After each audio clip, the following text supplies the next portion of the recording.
जय श्री हरि विष्णु। राधे राधे। दोस्तों, आप सभी का मेरे चैनल में बहुत बहुत स्वागत है। आज हम आपके लिए अत 16 सोमवार व्रत कथा लेकर आए हैं। एक समय श्री महादेव जी पार्वती जी सहित मृत्युलोक में भ्रमण करते हुए अमरावती नगरी में आए। वहां के राजा ने बहुत विशाल और सुंदर शिव जी का मंदिर बनवाया था। सो शिव जी महाराज पार्वती जी सहित उसी मंदिर में रहने लगे। एक दिन पार्वती जी ने भगवान शंकर से कहा, हे प्राणनाथ, आज मेरा मन चौसर खेलने को कर रहा है। पार्वती जी के आग्रह पर भगवान शंकर चौसर खेलने को तैयार हो गए।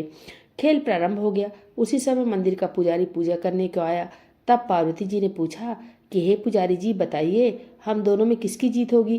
पुजारी जी बोला कि जीत शंकर भगवान की होगी, परंतु इसका उल्टा हुआ, अर्थात जीत माता पार्वती की हुई। तब पार्वती जी ने मिथ्या भाषण के अपराध में पुजारी जी को कोढ़ी होने का श्राप दे दिया। पुजारी जी तत्काल कोढ़ी हो गए। कुछ समय बाद वहां पर कुछ अप्सराएं पूजा करने को आईं और पुजारी जी को कुछ देखकर उससे बोली कि हे पुजारी जी, तुम सोमवार का व्रत करो और देवों को देव श्री महादेव जी का विधि पूर्वक पूजन करने से वे निश्चय ही तुम्हारा यह कष्ट दूर करेंगे। यह सुनकर पुजारी जी ने उत्सुकतावश व्रत की विधि पूछी।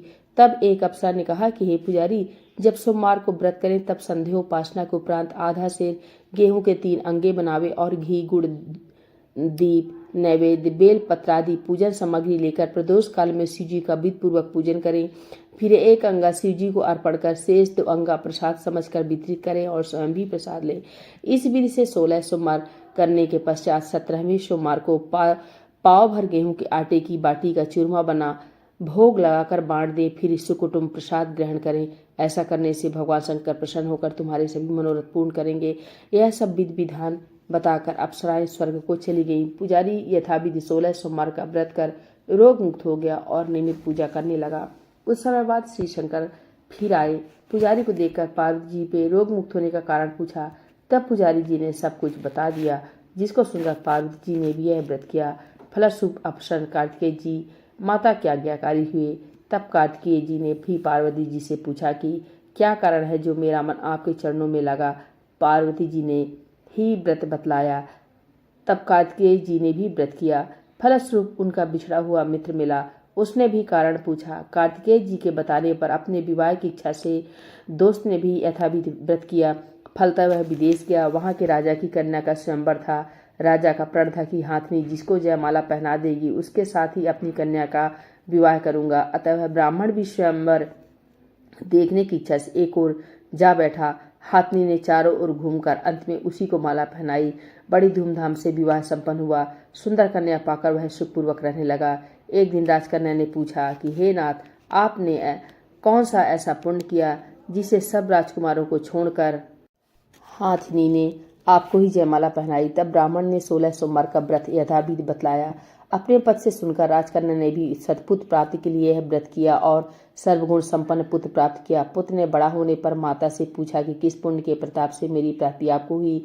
राजकन्या ने सविधि व्रत बताया। तब राज प्राप्ति की कामना से वह भी व्रत करने लगा। उसी समय राजा के दूतों ने आकर राजकन्या के लिए उसका वरण किया और आनंद से विवाह संपन्न हुआ। राजा का स्वर्गवास हो जाने पर ब्राह्मण को राजगद्दी प्राप्त हुई। फिर भी वह इस व्रत को करता रहा। एक दिन उसने अपनी पत्नी से पूजन सामग्री लेकर मंदिर में चलने को कहा, परंतु उसने दासियों द्वारा सामग्री मंदिर में भिजवा दी। तब राजा ने पूजन समाप्त किया तो उसी समय आकाशवाणी हुई कि तू इस पत्नी को घर से निकाल दे, नहीं तो तेरा सर्वनाश हो जाएगा। प्रभु की आज्ञा मानकर उसने रानी को निकाल दिया। तब रानी अपने भाग्य को कोसती हुई एक नगर में बुढ़िया के पास गई। बुढ़िया ने दीन दशा देखकर उसके सिर पर सूत की पोटली रख बाजार बेचने को भेजी। भागवश मार्ग में बहुत जोर की आंधी आने से पोटली उड़ गई। बुढ़िया ने फटकार कर उसे भगा दिया। वहां से चलकर तेली के यहाँ पहुंची तो सब माट चटक गए। उसने भी निकाल दी। वह बेचारी प्यास से बेचैन होकर पानी पीने के लिए नदी पर पहुंची तो नदी सूख गई। सरोवर पर पहुंची तो हाथ स्पर्श करते ही जल में कीड़े पड़ गए। उसी जल को पीकर आराम करने के लिए जिस वृक्ष के नीचे जाती वही सूख जाता। वन और सरोवर की यह दशा देख ग्वाले इसे गुसाई के पास ले गए। उसे देखकर गुसाई जी समझ गए कि अबला आपत्ति की मारी हुई है। धैर्य बंधाते हुए उन्होंने कहा, बेटी तू मेरे यहाँ रह, किसी बात की चिंता मत कर। रानी आश्रम में रहने लगी, परंतु वह जिस किसी में हाथ लगाती उसी में कीड़े पड़ जाते। दुखी हो गुसाई जी ने पूछा, बेटी किस देव के अपराध से तेरी यह दशा हुई। रानी ने बताया कि पति की आज्ञा का उल्लंघन कर मैं महादेव जी के पूजन को मंदिर में नहीं गई। रानी की यह बात सुन गोसाई जी ने शिव जी की प्रार्थना करने के बाद उससे कहा कि हे बेटी, तुम 16 सोमवार का व्रत करो। रानी ने विधिपूर्वक व्रत पूर्ण किया। उस व्रत के प्रभाव से राजा को रानी की याद आई और दूतों को उसकी खोज करने भेजा। आश्रम में रानी को देखकर दूतों ने राजा को रानी का पता बताया। राजा ने गुसाई जी से जाकर कहा कि महाराज, यह मेरी पत्नी है। शिव जी के रुष्ट होने से मैंने इसका परित्याग किया था। शिव जी कृपा से मैं इसे लेने आया हूँ। आप इसे मेरे साथ जाने की आज्ञा दीजिए। गुसाई जी ने सहर्ष आज्ञा दे दी। राजा रानी नगर में आए। नगरवासियों ने नगर सजाया, बाजे बजवाए, घर घर मंगलाचार हुए। शिव जी कृपा से प्रति 16 सोमवार का व्रत कर राजा रानी आनंद सहने लगे और इस लोक में सुख भोग कर अंत में शिवलोक को प्राप्त हुए। इसी प्रकार जो मनुष्य भक्ति युक्त चित्त से विधि पूर्वक 16 सोमवार का व्रत करता है और कथा को पढ़ता है अथवा सुनता है, उसकी सभी मनोकामना पूर्ण होती है और इस लोक में सुख भोग कर अंत में शिवलोक को प्राप्त होता है। सूत जी कहते हैं कि कलिकाल में यह व्रत सर्व कामनाओं को देने वाला है, इसमें तनिक भी संदेह नहीं है। यदि 16 सोमवार व्रत कथा समाप्त। बोलिए भोलेनाथ भगवान की जय, माता गौरी की जय।